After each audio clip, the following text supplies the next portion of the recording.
Salam, salam sejahtera untuk kita semua. Perkenalkan, saya Melkianus Tidison Bulan, SST, MM.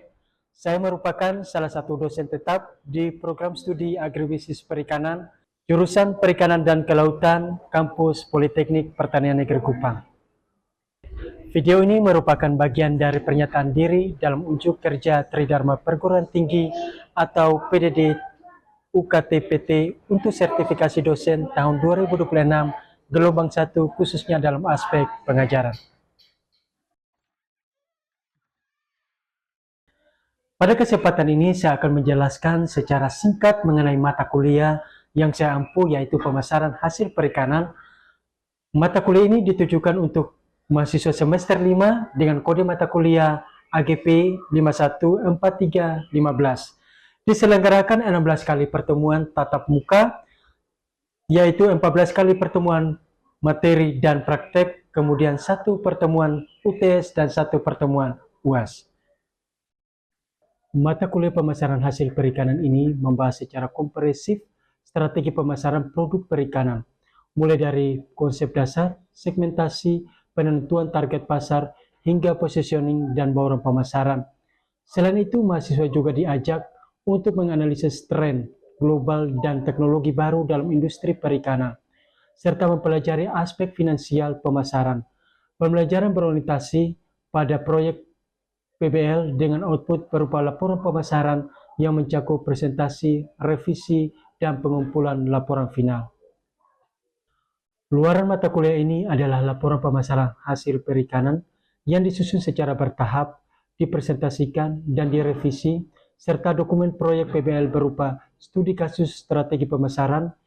Di dalamnya ada segmentasi, target pasar, positioning, bauran pemasaran, tren global, teknologi baru, dan perhitungan biaya keuntungan. Adapun capaian lulusan prodi agribisnis perikanan yang dituangkan dalam mata kuliah ini adalah yang pertama pengetahuan dengan kode P1, kemudian sikap dengan kode E10, E11, kemudian keterampilan khusus dengan kode K2, dan keterampilan umum dengan kode KU5 yang telah tertuang dalam RPS dan telah divalidasi oleh Ketua Program Studi Agribisnis Perikanan, Ketua Jurusan Perikanan dan Kelautan, dan Pusat Penjaminan Mutu dan Pembelajaran. 3 komponen utama dalam mata kuliah ini, yaitu mata kuliah pemasaran hasil perikanan, adalah yang pertama, strategi pemasaran yang mencakup segmentasi, target pasar, positioning, dan bauran pemasaran. Yang kedua, tren global dan teknologi baru seperti e-commerce, IoT, dan sistem logistik dingin yang diterapkan dalam bisnis perikanan.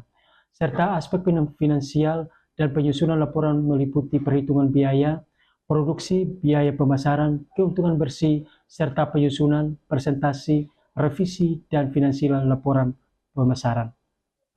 Interaksi dalam mata kuliah pemasaran hasil perikanan berlangsung secara 2 arah dan kolaboratif, meliputi interaksi dosen mahasiswa melalui ceramah, diskusi, tanya jawab di kelas, baik secara luring maupun daring, kemudian pemberian tugas, umpan balik, serta bimbingan proyek PBL.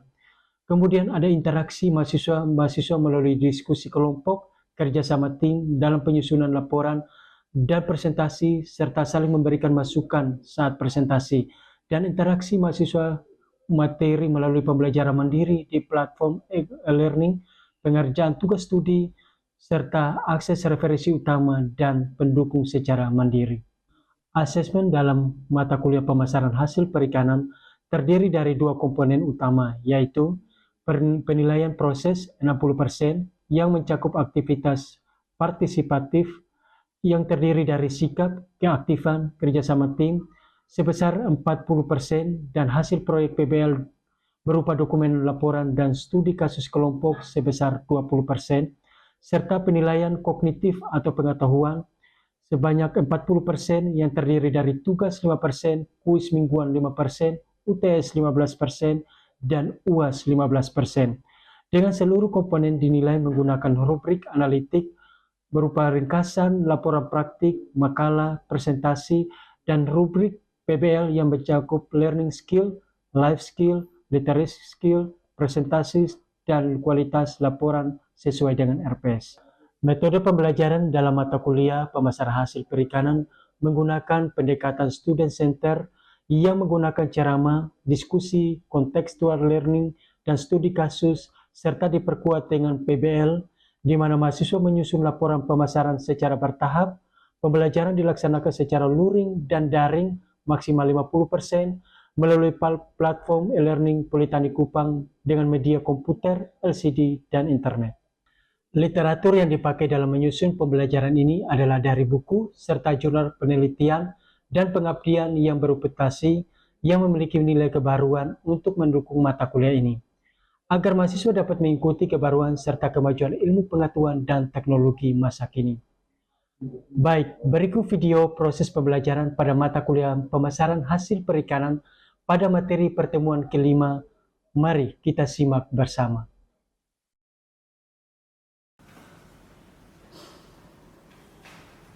Selamat siang semua.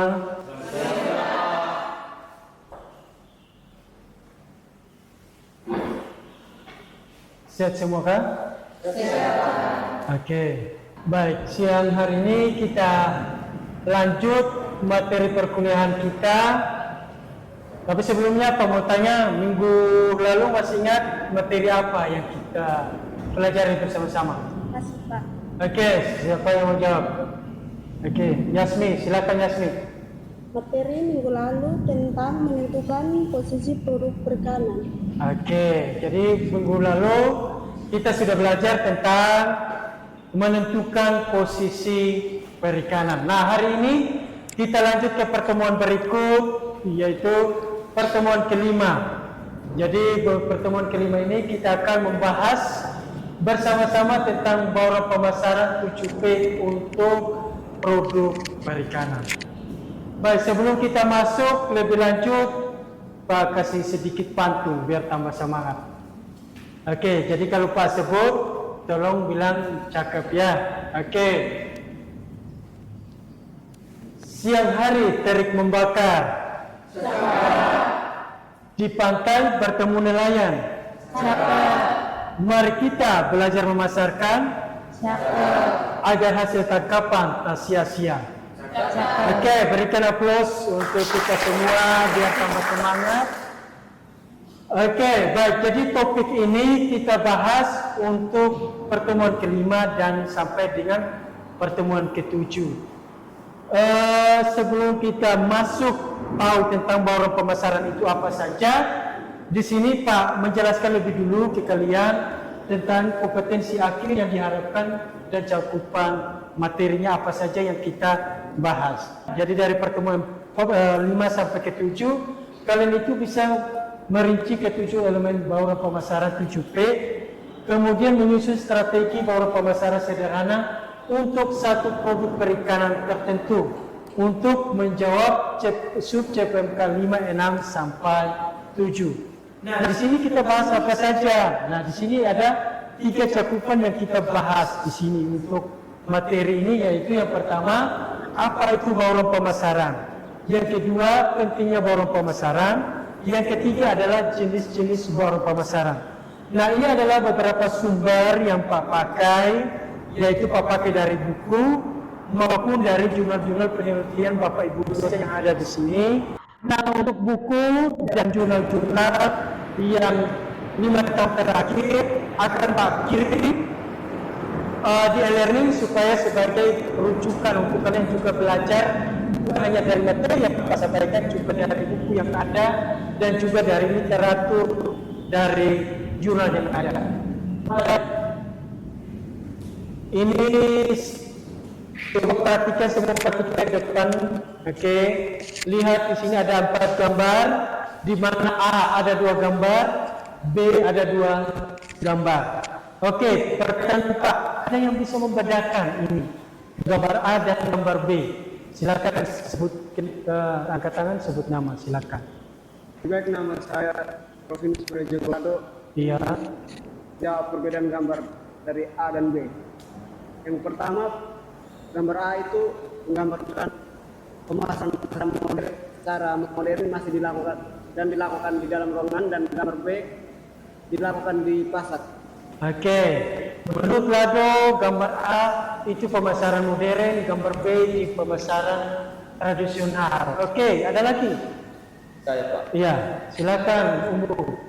Gambar A itu menggambarkan tentang ikan yang dijual dengan menggunakan pengawet es batu, sedangkan gambar B itu tidak menggunakan es batu. Oke, baik. Ada lagi? Satu lagi Pak Arab, satu lagi. Ada lagi? Apa lagi? Silakan Umbu. Tidak lagi. Oke, gambar A selain itu tadi jawabannya benar. Di gambar A itu juga kita lihat bahwa yang di gambar A itu harganya sudah ada, di gambar B belum ada toh. Dan gambar A dijual per kiloan, gambar B di sini per kumpul. Oke, baik. Kalian sudah punya gambaran sedikit tentang pemasaran. Kita lanjut. Oke, definisi dan pentingnya marketing mix atau barang pemasaran. Dari sini bahwa pemasaran dikatakan bahwa merupakan sekumpulan alat pemasar yang taktis atau merupakan alat pemasar yang sebagai strategi yang terkendali yang dikombinasikan oleh perusahaan untuk menghasilkan respon yang diinginkan di pasar sasaran. Nah, jadi kita menggunakan alat atau barang pemasaran. Nanti barang pemasaran itu apa-apa saja akan Pak jelaskan di slide berikutnya. Jenis-jenisnya apa saja. Nah, jadi kita menggunakan jenis-jenis barang pemasaran tersebut untuk bisa meningkatkan kita punya hasil penjualan. Baik, pentingnya barang pemasaran yang di sini yang pertama adalah memenuhi kebutuhan konsumen. Nah, kalau kita sebagai pemasar, kita sebagai produsen, kalau kita mau menjual kepada konsumen, kita harus tahu konsumen itu butuh apa. Kira-kira konsumen itu butuh ikan yang apa, jenis ikan apa. Kira-kira dia mampu beli ikan dengan harga berapa. Kita perlu tahu. Kemudian yang kedua adalah tujuannya adalah atau pentingnya adalah dia bisa meningkatkan penjualan. Dengan harapannya dengan bawa pemasaran, penjualan itu meningkat. Kemudian kalau penjualan itu meningkat, otomatis keuntungan juga ikut meningkat. Oke. Kemudian menghadapi risiko bisnis. Barang pemasaran itu juga sudah banyak terbukti hasil-hasil penelitian, hasil-hasil penelitian itu juga mendapatkan memperoleh bahwa ternyata barang pemasaran itu sudah bisa membuat para UMKM dan UMKM itu bisa menghadapi risiko. Bagaimana caranya mereka tidak gulung tikar, tidak bangkrut, yaitu mereka menggunakan ini. Nanti jurnal-jurnalnya nanti Pak kirim ya, termasuk hasil penelitian dari Pak sendiri dan Bapak Ibu dosen itu juga sudah ada. Nah, di sini kalian mau tahu jenis-jenis barang pemasaran? Di sini ada 7. Nah, di sini ada 7 barang pemasaran.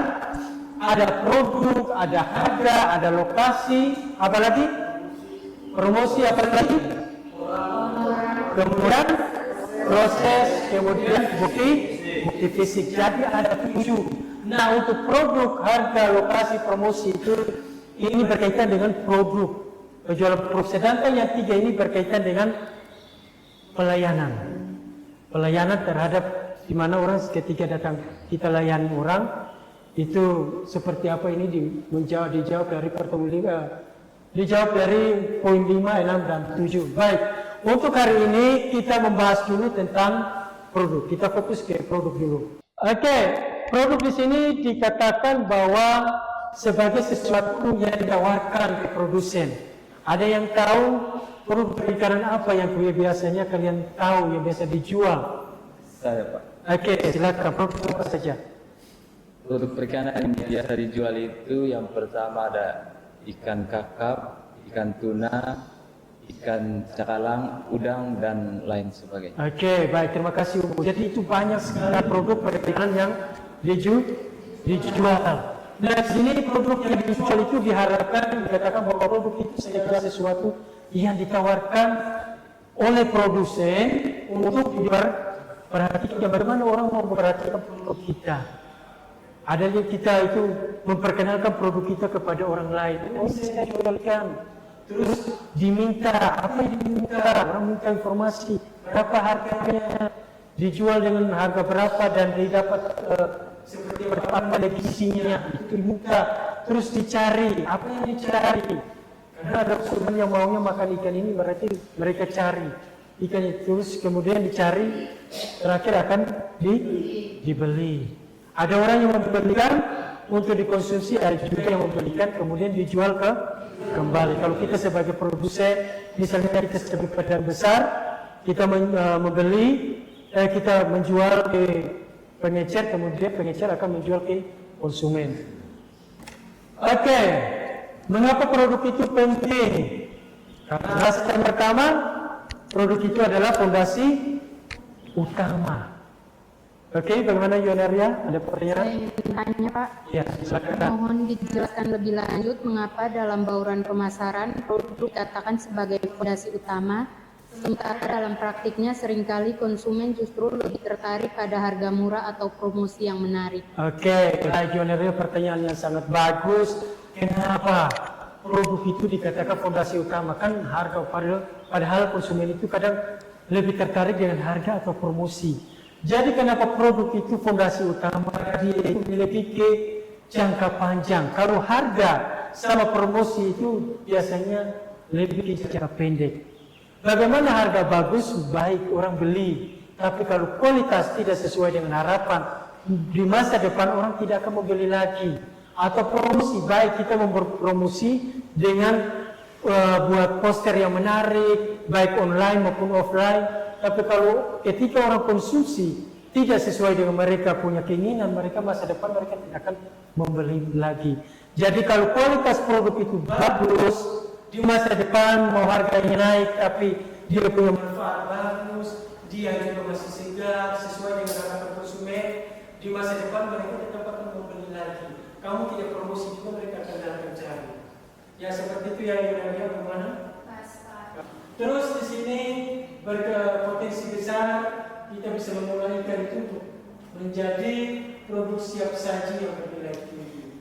Jadi kalau produknya, kalau kita hanya menjual segar, tapi kalau kita bisa olah menjadi yang lebih tinggi, kenapa tidak? Seperti di UMKM Pampers, itu kan mereka membeli ikan segar terus mengolah menjadi filet, menjadi kaki naga dan lain sebagainya. Oke, ada hal yang perlu kita perhatikan untuk produk di sini adalah yang inti produk dan produk lokal. Jadi di sini inti produk berkaitan dengan manfaat. Tadi telah sudah dijelaskan bahwa manfaat, orang itu mencari produk itu karena manfaat. Mereka saya beli ikan ini mahal-mahal, tapi dia bergizi, tidak, jangan sampai tidak bergizi. Masih lebih bergizi ikan yang lain. Dan orang itu cari tahu, apalagi kita tahu konsumen sekarang kan lebih teliti, lebih pintar dalam melihat membeli suatu produk. Kemudian yang produk aktual tadi sudah ya, di sini kan sudah ada kemasan dan lain sebagainya. Kalau kemasan itu kan membantu juga toh. Jadi ketika orang lihat dari jauh, kalau produknya gambarnya seperti ini, berarti ini yang punya UMKM Pampers. Ini pasti filet UMKM Pampers. Jadi seperti itu. Oke, jenis-jenis produk perikanan yang dijual tadi sudah dijelaskan sama Ibu tadi, ada disebutkan beberapa. Di sini hanya sebagai pelengkap saja. Di sini jenis-jenis produk perikanan, ada produk segar, ada kuku, ada produk olahan, non pangan juga ada, bisa kita buat jadi tepung ikan, pernah dengar kan? Terus atribut produk tadi kita sudah bahas di awal, terus komoditas ekspor. Nah, komoditas ekspor ada beberapa produk perikanan tertentu saja yang biasanya diekspor. Tidak semua produk perikanan itu diekspor. Oke, nah strategi pemasaran. Oke, 1, 2, ya. Baik. Nah,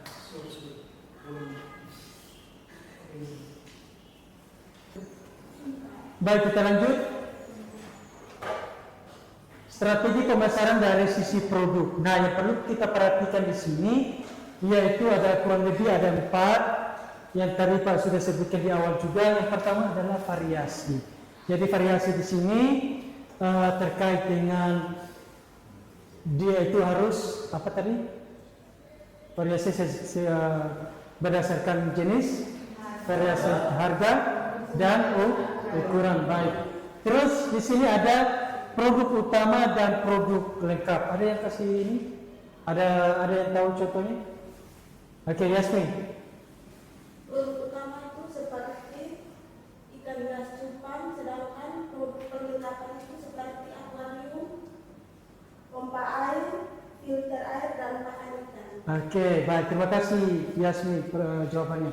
Jadi kita menjual juga harus ada produk utama dan juga produk pelengkap. Seperti tadi Yasmin bilang, kalau jual ikan cupang ada produk pelengkapnya apa? Sekalian jual akuarium supaya orang membeli itu langsung satu kali di kita. Jangan orang beli ikan di sini terus beli akuariumnya di tempat lain.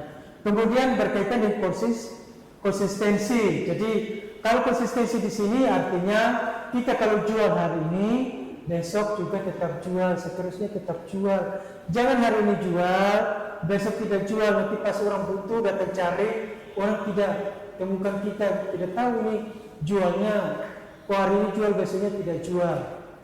Kecuali di pasar tradisional tuh. Kalau pasar tradisional biasanya ada pasar hari ini, pasar besoknya tidak lagi. Kalau di pasar modern wajib kalau dibuka setiap hari, maka konsistensi itu perlu diperhatikan. Perlu ada produknya supaya ketika konsumen butuh itu ada. Kemudian keseimbangan. Kalau keseimbangan itu berkaitan dengan kualitas.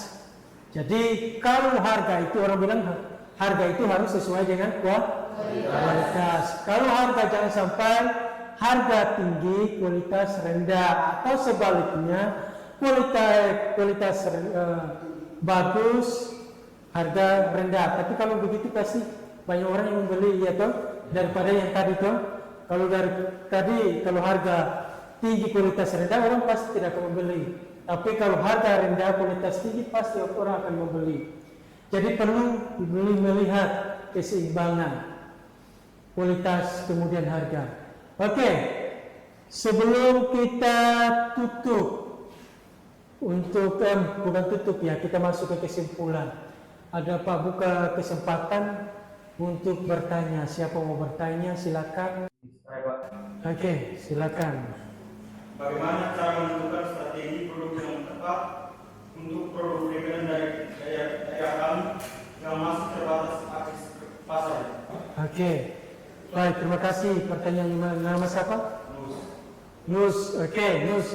Jadi kalau bagaimana kalau memasarkan tapi apanya yang terbatas? Aksesnya masih terbatas. Maka seperti tadi di awal Pak sudah bilang, maka kita bisa menggunakan satu strategi, yaitu bagaimana produk tersebut kita ulang menjadi bentuk yang lain. Supaya bentuk yang lain itu, supaya dia itu bisa bertahan lama, dan kita itu memasarkan dulu. Kalau kita tidak sampai ke pasar modern atau pasar tradisional karena akses pasarnya jauh, kita mulai dari kios-kios dulu. Ada beberapa senior kalian yang kemarin itu juga begitu, di tempat mereka itu juga sama. Mereka punya akses terbatas ke pasar, tapi mereka mengakses ke kios-kios, menitip di tempat kios-kios, kemudian kios-kios itu yang membantu menjual. Nanti mereka bagi keuntungan, bagi hasil pemasaran. Seperti itu, Nus, untuk salah satu strategi produk itu bisa terjual. Seperti itu. Bagaimana, ada yang perlu disanggah atau cukup? Pas. Oke, baik. Ada lagi? Oke, silakan. Bagaimana cara komunikasi manfaat produk perikanan kepada konsumen agar mereka tidak hanya melihat harga, tapi juga memiliki keamanan dan kemudahan penelitian? Oke, jadi bagaimana kita bisa menginformasikan? Tadi kan sudah di depan kan sudah ada toh. Jadi kemasan, di kemasan itu juga ada toh. Di kemasan itu kita kalau secara offline, kalau kita jualan berarti di kemasan itu perlu ditambahkan komposisi, manfaatnya dia apa. Pernah beli produk perikanan tahu kan ada kemasannya, dicatat ditulis seperti itu, ada komposisinya, ada manfaatnya. Kalau berjual secara online Biasanya bisa kita ketik di situ, ini manfaatnya seperti ini. Kita buat di deskripsi, misalnya di Facebook kita bisa cantumkan di situ. Kalau di grup kita belum ada, ya seperti itu. Ya, baik, kalau tidak ada pertanyaan lagi, maka kita siang hari ini kita akan tutup pertemuan kuliah kita hari ini dengan Pak memberikan kesimpulan dan sedikit pesan untuk kalian bahwa produk itu adalah bukti nyata janji nilai. Jadi kalau produk itu bagus, punya kualitas yang bagus, maka akan membangun kepercayaan konsumen. Jadi ke depan mereka akan membeli lagi. Tapi kalau kualitas buruk, maka di masa depan orang tidak akan membeli lagi karena kalian menghancurkan kepercayaan dari konsumen. Harapan dari konsumen itu dari produk tersebut tidak tercapai sehingga di masa depan mereka tidak akan membeli lagi. Nah, di sini sedikit pesan juga di mana kita sudah sebutkan tadi, ini menjadi kunci untuk kesimpulan hari ini bahwa kalau jual produk yang pertama itu kenali dulu, pahami dulu kebutuhan dari konsumen. Terus bisa juga meningkatkan nilai jual dari suatu produk. Kayak tadi Bos bilang kalau akses pasar itu terbatas, maka kita bisa menggunakan ini. Terus kemasan, buat kemasan yang menarik supaya orang itu tertarik. Apalagi punya kita di produk perikanan itu banyak orang yang menjual produk yang sama seperti kita. Jadi apa yang membuat produk kita itu berbeda itu salah satunya dia kemasan. Jadi kalau orang bisa lihat dari jauh, orang bisa bilang, oh ini kalau ini berarti ini album dari UMKM Pampers misalnya. Jadi harus membedakan dengan produk yang lain. Oke. Untuk sedikit tugas nanti di e-learning, nanti tugas ada tugas untuk hari ini Pak kasih di e-learning. Sedangkan di grup nanti kalian bisa ketik 3 kata di jenis forum pemasaran yang paling kalian suka dari forum pemasaran yang belum kita bahas dari hari ini. Kalian sudah ada kawan, ini linknya. Oke. Baik, kalau tidak ada lagi, maka pertemuan kita hari ini cukup. Baik, terima kasih banyak untuk pertemuan hari ini. Sampai jumpa di pertemuan minggu depan. Selamat siang. Sekian video proses pembelajaran untuk mata kuliah pemasaran hasil perikanan pada program studi agribisnis perikanan jurusan Perikanan dan Kelautan Politeknik Pertanian Negeri Kupang. Video ini disusun sebagai salah satu kelengkapan dokumen pernyataan diri dosen dalam rangka penilaian kinerja Tridharma Perguruan Tinggi PDD UKT PT untuk sertifikasi dosen gelombang 1 tahun 2026. Saya berharap video ini dapat menjadi bahan pertimbangan yang berharga dalam proses asesmen sertifikasi. Demikian saya sampaikan terima kasih yang sebesar-besarnya.